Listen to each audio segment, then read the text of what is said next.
Oi pessoal, tudo bem? Estamos na semana de conscientização sobre alergia alimentar e esse é o assunto do programa de hoje. A primeira questão é diferenciar alergia alimentar de intolerância alimentar. A alergia ela é sempre mediada pelo sistema imunológico com reações mais severas, tá? E o causador vai ser sempre uma proteína contida no alimento.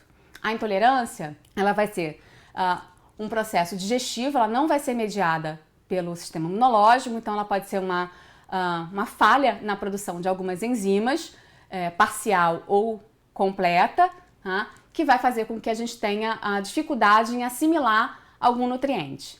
A primeira confusão que se faz logo é a questão de alergia à lactose. Ninguém tem alergia à lactose. O que se tem é intolerância à lactose, que é o açúcar do leite, e alergia ao leite de vaca, caseína e outras proteínas e seus traços. Colocado isso, quais são os principais alimentos alergenos? A gente vê logo na primeira infância a alergia ao leite, né, e seus derivados e a clara do ovo. Também pode existir a alergia ao amendoim e às frutas oleaginosas, a alergia à soja, ao trigo, né, no caso o glúten, né, e peixes e crustáceos. Eu sou alérgica a peixes e crustáceos, mas a minha alergia ela começou mais tardiamente. O que acontece? Os bebês nascem com um intestino bem imaturo ainda, né? E conseguir assimilar todos esses nutrientes naquelas velocidades que a gente tem, os receptores, esses receptores podem encarar esse alimento, né, como um agressor e aí ter a resposta imunológica que vai variar desde um simples rash cutâneo, que é um vermelhidão que pode aparecer em qualquer lugar do corpo, até o choque anafilático. E dentro dessa categoria a gente tem ali ainda vômitos, refluxo, que é um dos principais falsos diagnósticos, né, de refluxo, às vezes é a alergia alimentar. Né? A gente tem ou diarreia, ou constipação, pode ter cólicas mais exacerbadas, essa vermelhidão sair de um lugar para o corpo e ir para outros, né, com placas maiores. O pediatra precisa ser notificado, existe uma necessidade de ter maior atenção para essa criança, tá? E alguns testes podem ser feitos. Por mais que ainda não tenham fechado totalmente um padrão para alergia alimentar, vários testes são feitos, né? Pode ser teste cutâneo ou os testes de sangue mesmo para os marcadores imunológicos e depois, posteriormente, pode-se fazer os testes orais. Ah, mas o meu bebê, eu amamento no peito, ele pode ser alérgico? Pode.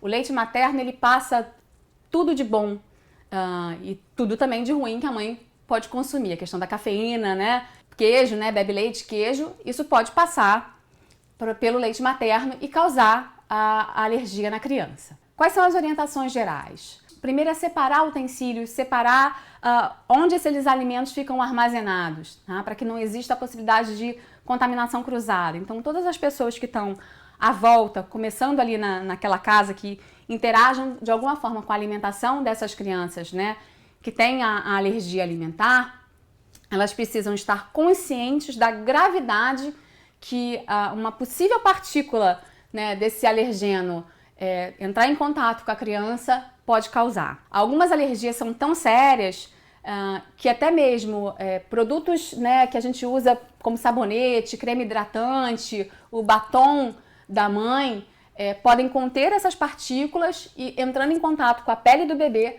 causar uma reação. Então, vai um outro lembrete aí. Seu filho mais velho, que não tem alergia alimentar, comeu um biscoito e vai dar um beijo na mão do irmãozinho.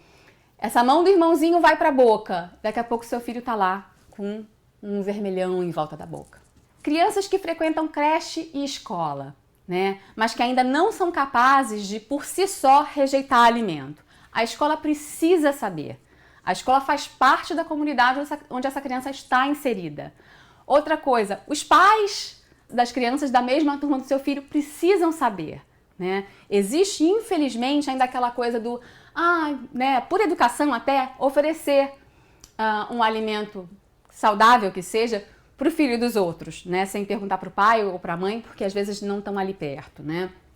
Então, não vamos oferecer nada para nenhuma criança sem saber se ele pode comer aquilo. Um biscoito mais inocente pode causar uma severa reação em quem é alérgico. É uma questão de você respeitar o outro e respeitar a saúde do outro. Uma outra maneira é você... Já existem pulseirinhas, cordãozinho, enfim, mas nem todo mundo vai ver no cordão, mas existem pulseiras mais chamativas para o tipo de alergia que a criança pode ter. Então, é importante que você se cerque de todos os cuidados, né? E aqui eu estou falando não uma visão médica ou nutricional só do assunto, porque ele é muito mais profundo do que eu conseguiria passar aqui num programa de quinta-feira para vocês, mas a visão da mãe em uma comunidade de mães e crianças. Então, vamos ficar atentos a isso. Vamos ser mãe do nosso filho, mas também mães, né, dos filhos de outras crianças que estão à nossa volta.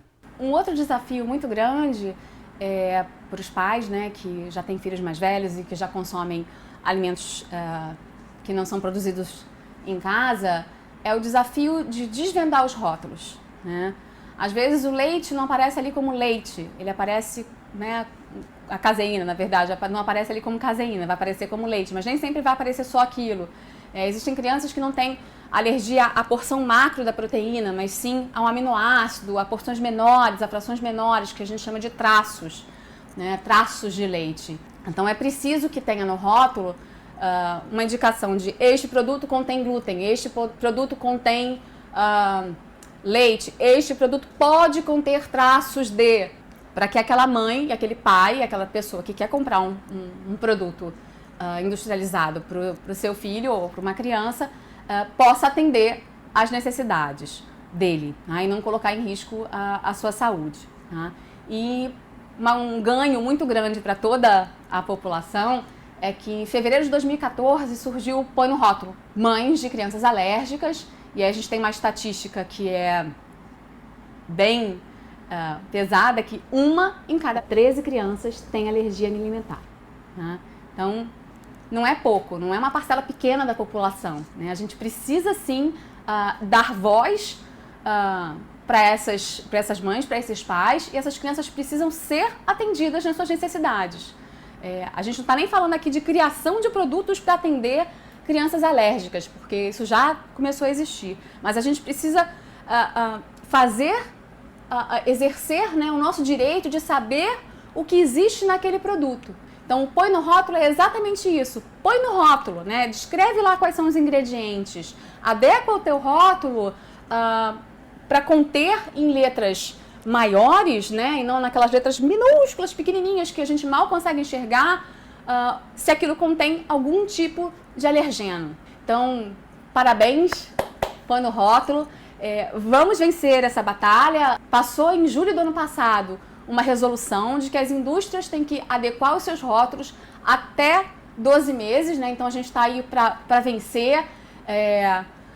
Está existindo todo um lobby para que esse tempo seja maior, mas esse tempo deveria até ser mais curto, né? Porque a gente está falando de vida, de saúde, a gente não está falando de uma coisa micro, a gente está falando de algo que é bem macro, tá? Então, por favor, vamos mais pessoas, independente de ser só mães de alérgicos ou pais de alérgicos. Meu filho não é alérgico, eu sou alérgica, eu já tive diversas reações, mesmo perguntando se tinha. Já aconteceu comigo em uma churrascaria famosa aqui do Rio de Janeiro, senti o cheiro de camarão, mas o camarão estava na mesa, e quando eu peguei uma batata frita, vi uma casquinha de camarão, a minha boca imediatamente ficou vermelha, e a sorte é que eu sempre ando com um remédio na bolsa. Quem é alérgico sabe que o medo de ter um choque anafilático é bem grande. Então, vamos em frente, tá? Aqui eu peguei essa tirinha, que eu não sei se vocês vão conseguir enxergar. Por que você não come um pouco para ver se você ainda é alérgica? Aí, lógico que sarcasticamente, ela fala: por que você não coloca um garfo na tomada para ver se a energia está ligada? Né? Então, é mais ou menos isso. Tá? A gente não tem que arriscar a vida de ninguém, não precisa. A adequação de rótulo é uma coisa pequena para a indústria, se pensar no ganho que se tem. Então, fica aqui a nossa colaboração para a campanha. Põe no rótulo, Anvisa não adia, tá? A gente precisa disso ontem, é para ontem. Restaurantes, aí eu cresço mais a questão. Restaurantes, avisem, né? Nos Estados Unidos a gente tem isso, na Europa você tem lá a sinalização, você diz se você é alérgico, né, no restaurante, para poder ter um convívio social, porque as pessoas no início começam até a se retrair, você não tem mais coragem de levar o seu filho para um restaurante nenhum, você fica meio que confinado, tá? Então, vamos embora, todo mundo aderindo à campanha, põe no rótulo, Anvisa não adia. Espero que vocês tenham gostado do programa de hoje, que eu tenha conseguido falar um pouquinho sobre o que é alergia alimentar e intolerância alimentar. Obrigada pela sua audiência, um bom restinho de semana para todo mundo.